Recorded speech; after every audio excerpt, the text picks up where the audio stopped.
Okay, girls, let's continue. I was discussing that the government has started agricultural institutions to develop the agriculture. We have also set up meteorological centers for weather forecast so that farmers get benefit along with the Kisan call centers which are there. Now, one of the reform is the Green Revolution that was regarded as the greatest revolution in the country and helped in the transformation of the economy of the food scarcity that we used to have, and it made India a food sufficient country. So self-sufficient we became in the terms of many folds. So the development happened many fold. This was under the new agricultural strategy in late 60s. The key elements of this was the use of large capital and technological input, adaptation of modern scientific method, high yielding variety of seeds were used, extension of irrigation facilities was done, proper use of chemical fertilizers was done, improvement in market and storage facilities were done, and use of insecticides and pesticides were the major. Along with that, consolidation of lands was also done so that we can have a huge land for agriculture. Supply of agricultural credits as well as rural electrification were the major objectives in this. This green revolution had the following impact. First, that it enabled Indian agriculture to change from subsistence to commercial and market oriented. So now people were producing in surplus which was given to the market. It also led to the development of intensive agricultural production system. That means agriculture was increased many folds by using high yielding variety of seeds. India also became a self-sufficient in food grain. It adapted the new technology of agriculture as well as it established the farmers to obtain increase in the return of their product.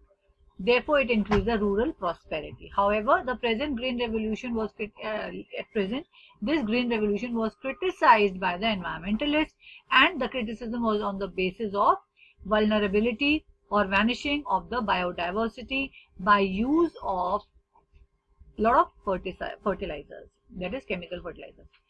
A number of steps were taken to improvise this agriculture, that is green revolution. So various steps was that the Zimidari system was abolished. All intermediators who were between the land and the farmers were abolished, and there was a good relationship between the government and the farmers. Apart from this, consolidation of fragmented agricultural land holdings had been in the integral part of the reform, and therefore there was a limitation in breaking down the farm to after a certain extent. Then there was a creation of irrigation infrastructure so that every farm gets at least a reasonable amount of water, and installation of sprinklers, drip irrigation.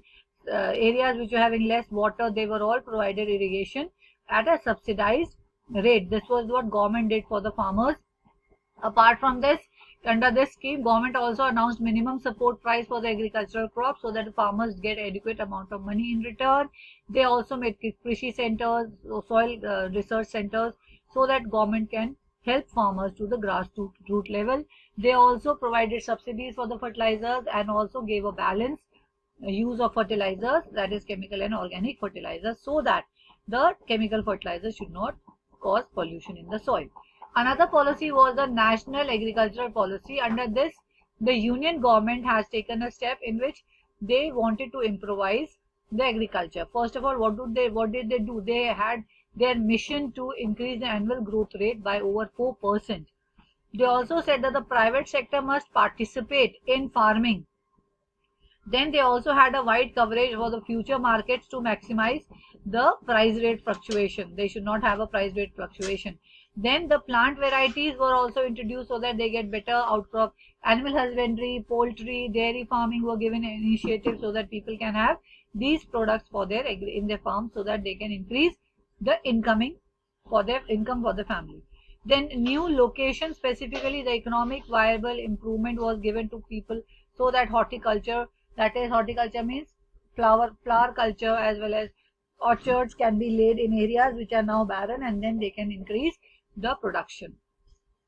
Then there was a restriction on movement of agriculture commodities will be removed. So there was no taxes were levied on agricultural commodity moving from one place to another. Then review of the tax structure was done. Agricultural farmers are not under the tax limit. Then institutions of the farmer credit were made so that farmers can get easy money, loan can be given. Electrification of the villages were done. and insurance of their products were done, so that if your agriculture fails, you will get some amount of money, right? So these were the reforms that were done.